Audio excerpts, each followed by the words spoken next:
You still get us in that premiere? You speak German better than your friends? No. However, there's something you don't know. Der Führer is attending the premiere.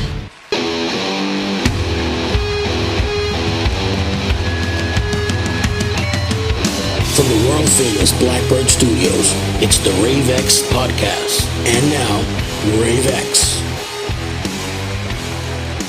Well, hey there, kids. Thanks for tuning in to another action-packed episode of the Rave X podcast. Episode number 111, Tense.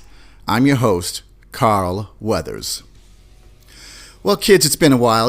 As always, I try to squeeze in a podcast whenever I can get a podcast out. And, between band practice and gigs and work and all that stuff. But I'm happy to be here on a sunny Saturday at the world-famous Blackbird Studios to deliver this show. Now, just so you know, this show is called Tense. And it's called Tense for a reason. We're going to be talking about just a few scenes in movies that I picked myself. I'm sure you might have a different list of just some really tense scenes, scenes where actors were sitting across from each other with extreme close-ups and you don't know what's going on and people are sweating and maybe there's a bomb that's got to be disarmed or there's, some information that needs to be found out. And the scene, as you're watching it at home or in the theater, the scene makes you feel tense. You're not thinking of anything else except for what's on the screen. And I love that, man. I love these tense scenes between actors, and some actors do it better, some directors do it better, but these are just some of my favorite scenes that things just got tense, and yeah, should be a good show. So let's do that. Let's do the thing. All right. With that being said, kids, you know how I work. Let's dive in. Right out of the gate, top of the list, a movie that came out in 2012 that I really, really liked, starring Denzel Washington. You can't go wrong with Denzel Washington, man. He's one of the best, one of the all-time classic, gifted actors. And it's not just about black actors, man. He's an amazing actor. It's a movie called Flight. Did you guys see that movie, Flight? It was kind of loosely based on what happened with Sully Sullenberg and how a pilot of a commercial airlines kind of saves everyone. And then a lot of people don't know this. They crawl up your ass with a microscope. If you do anything that's not in the textbook on a commercial airline as a pilot, like let's say you had to turn the plane, 90 degrees or something, you had to turn the plane this way or fly it upside down for a second. Anything crazy you do now gets investigated. They want to know if you had anything to drink, if you did drugs, if you did that, if you did this. And that happened with Sully Sullenberger, the Miracle on the Hudson. You remember that? He landed the plane on the Hudson and people walked off the plane without a scratch after he lost power to both engines. So this movie from 2012, Flight with Denzel Washington, a very similar thing happens. He loses power to the engines. He's got to do some move where he turns the plane upside down to glide it in and then he turns it right side up, something like that. But Denzel Washington is a alcoholic and maybe a drug addict in this movie, and even though he's an alcoholic and an addict, he manages to hold his job as a pilot, which is kind of scary for those of us who have ever been on a plane. And he saves everybody, but then of course there's this kind of tribunal that takes place, and he asks the flight attendants to lie for him. They all know him, everyone's cool, it's like a family, the flight attendants, the co-pilot. And he's like, hey, man, just don't tell them I had a few drinks that day. Denzel Washington likes to start off the day when he flies with a couple of shots of vodka in his orange juice. And you find that out, as the movie goes on. So they all say, hey, man, we didn't see nothing. All we know is that you saved people. Anyway, he goes to court. They're asking him all these questions. He's lying the whole time, and he's almost free and clear. He's going to walk away free and clear of this and probably be hailed a hero. And they ask him, did you have anything to drink the morning of the 17th? And Denzel Washington kind of puts his head in his hands and he goes, God have mercy. And they go, I'm sorry, sir, what was that? He goes, nothing. I said, just God have mercy. No.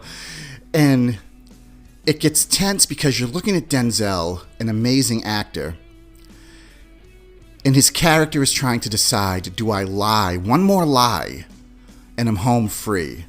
Or do I just tell the truth so that I don't have this on my heart? And probably go to jail for 5 years. He goes to jail. I don't know how long he goes to jail for. But you see him starting to sort of come apart at the seams a little bit. It gets very tense. No one's talking. You're watching it at home or in the theater, not knowing what's going to happen.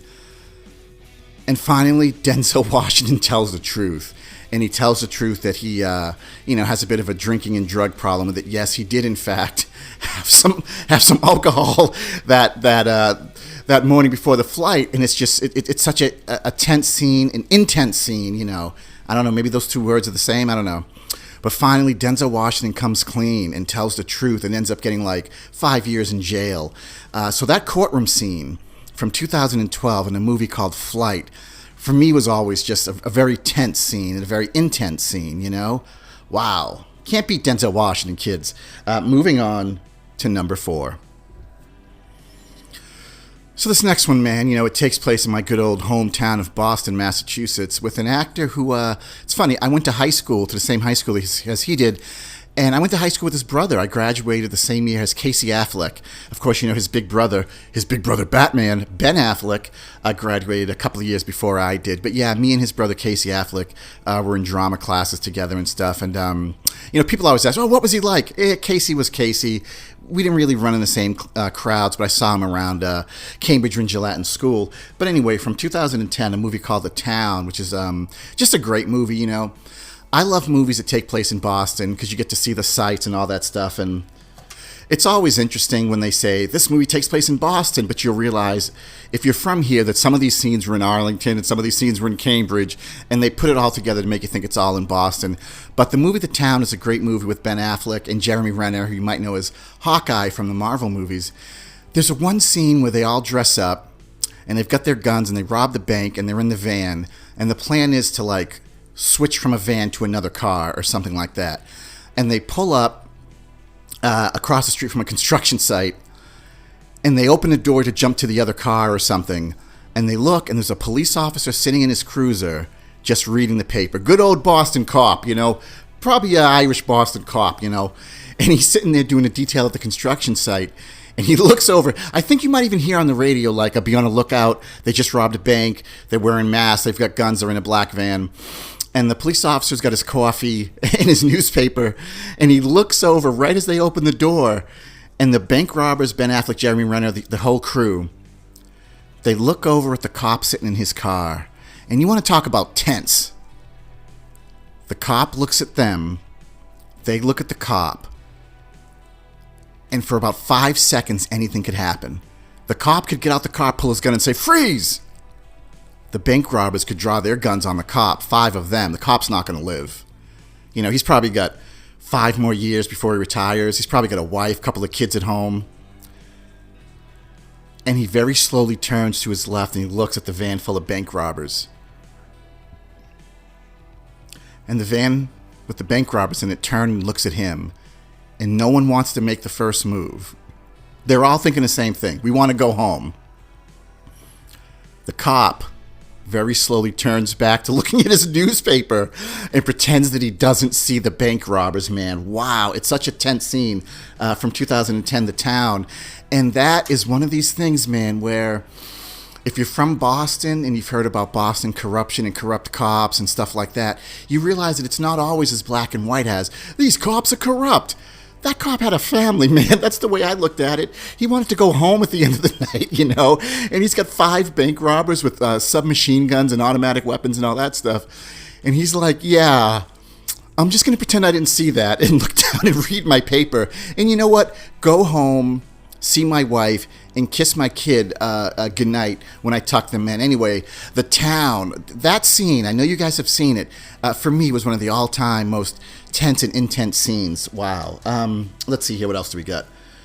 Oh, this one. This whole movie is tense, man. From 1986, a movie called Aliens, of course, the sequel to the Ridley Scott movie Alien. And, the whole movie is tense. It's dark. It's claustrophobic. They've made a bunch of games for this movie, Aliens, and set in that alien universe with the Space Marines. Of course, Michael Biehn is in this. The protector of Sarah Connor, Kyle Reese, Michael Biehn, And these movies are always kind of not comfortable to watch because in the first one, they don't show you the alien. You don't know if it's going to pop through a vent or pop through the floor, pop through the ceiling. But this one scene, man, always stuck out to me, has one of the most tense scenes in cinema. When they've got their little trackers, the trackers that beep, beep, beep, beep, beep, beep, beep, beep, beep. And they're tracking the alien, and the alien's tracking them. And you have, the actor, I can't remember his name. He played Chet in Weird Science. He passed away. But he's got the tracker in his hand. The guy who says, "Game over, man, game over." You know, that guy. I always think of him as Chet from Weird Science. He played the older brother in Weird Science. And they're in this very tiny, narrow corridor. It's dark. It's hot. They know there's an alien that could kill him at any moment. And they're trying to figure out where it is and where it's coming from. And he's got the tracker in his hand, and it's going beep, beep, beep, beep, beep, beep, beep, beep. It's tense when I do it here, right? You listening to it, you get a little tense. And he start calling out how many meters it is, right? Like at first he's like, 50 meters, 40 meters, beep, beep, beep, beep, beep, 20 meters. And then at one point he goes, 5 meters. And someone says, like, that's in the room. Like, if it's 5 meters away and that track is going beep, beep, beep, beep, beep, the goddamn alien is in the room with them, but they don't know where it is. And I think that it drops down. Spoiler alert for like a 30-something-year-old movie. It drops down from the ceiling and starts killing them. Of course, they start shooting with their those awesome fully automatic Space Marine guns. But yeah, from 1986, man, a really tense and uncomfortable scene to sit through.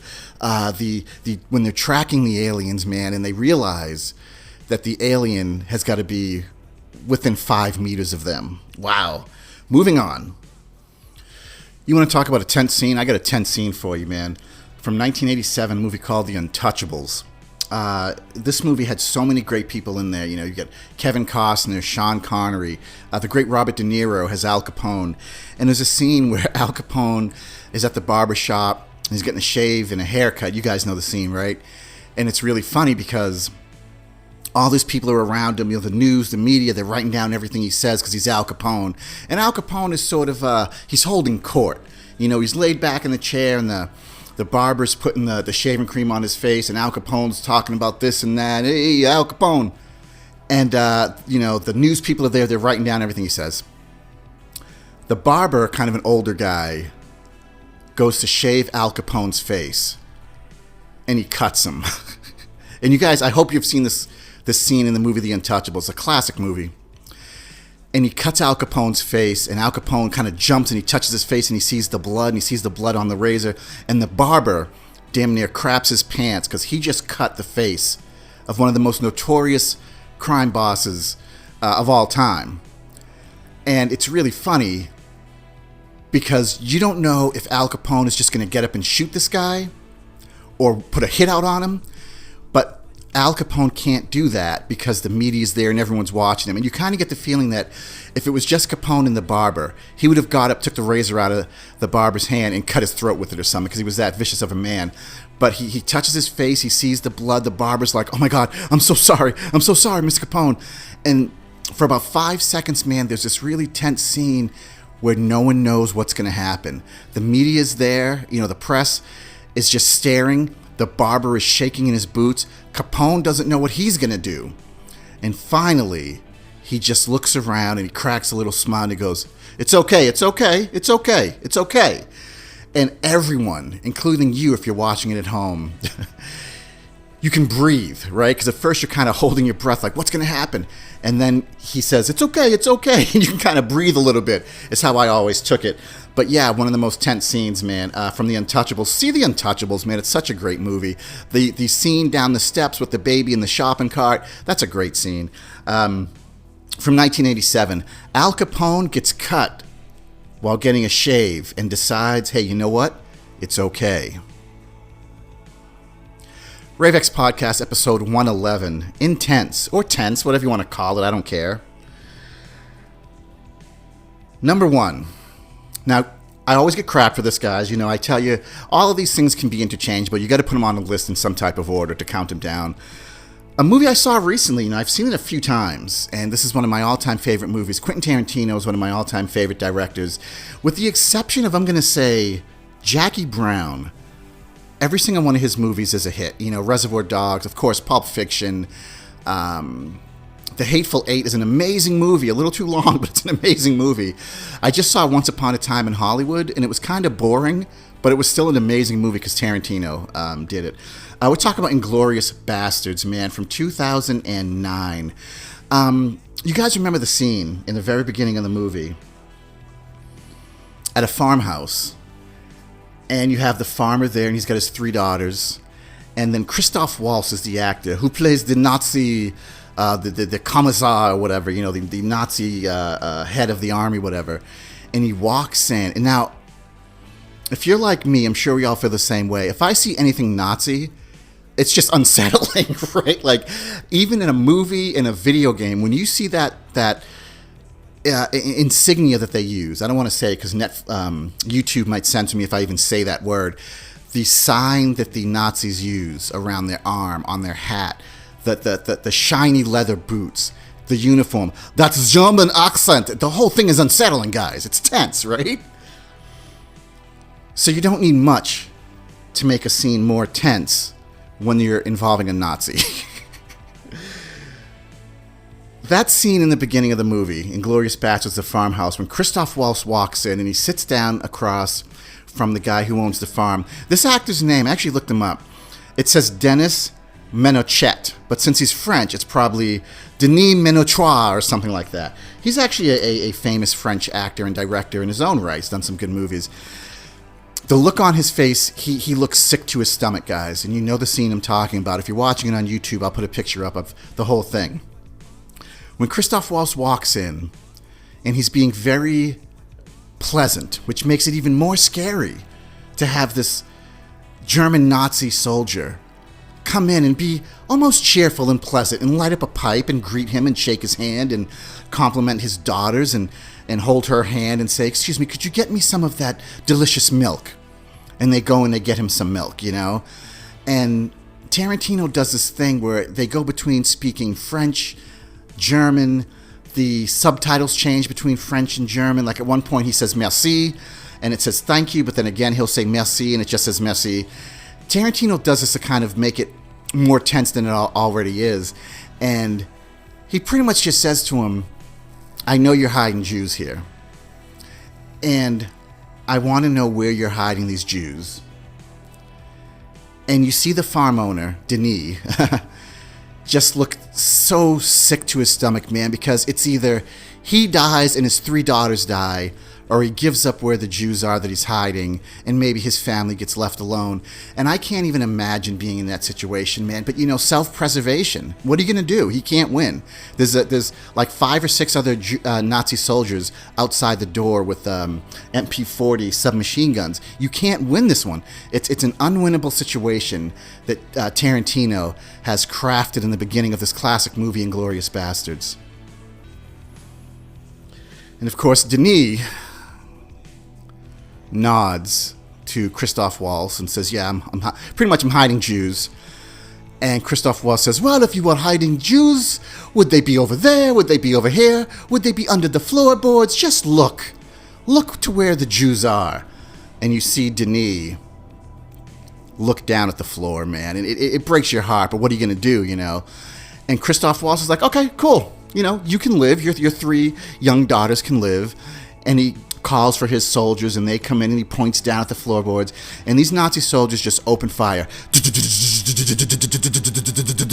They just open fire. They open fire on the floor of the small little farmhouse, killing all of the Jews there, except for that one girl who gets out. And Christoph Waltz sees her run. And I can't remember if he shoots at her. I think he shoots at her and wings her, but he doesn't kill her.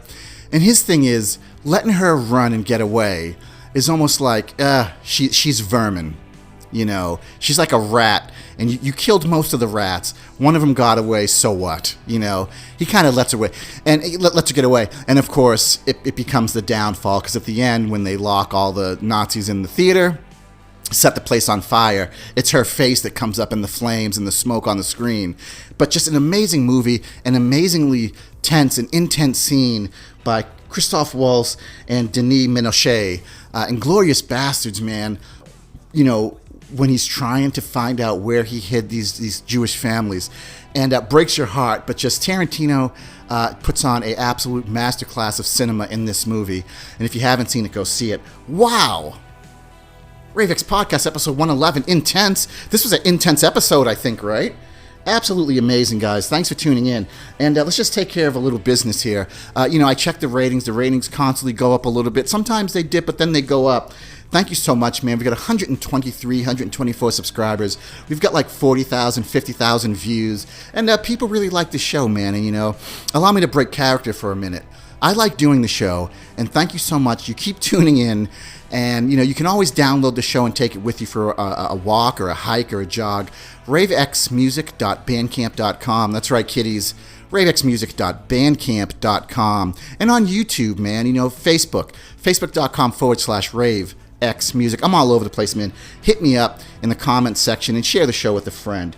And check out my band, Choose Your Power, man. We just played a show at the Lounge in Cambridge, Massachusetts. Choose Your Power, live at the Lounge, a night of metal, hip-hop, and mayhem. And that video is up now, man. Really great audio. You can find that on Rave X Music on the YouTube, or Solo Flow Records, which is the sort of record company where we put all our music out there. And also my stuff, my music, man. I have solo stuff I put out all the time. Rave X Volume 2, all the way up to Volume 8 and Volume 9 and Volume 10. Rave X Music at ravexmusic.bandcamp.com. And with that being said, kids, I've got stuff to do. Thank you for tuning in. Click like and subscribe. We'll see you next time. My name's Rave X. Enjoy yourself. That was the Rave X Podcast.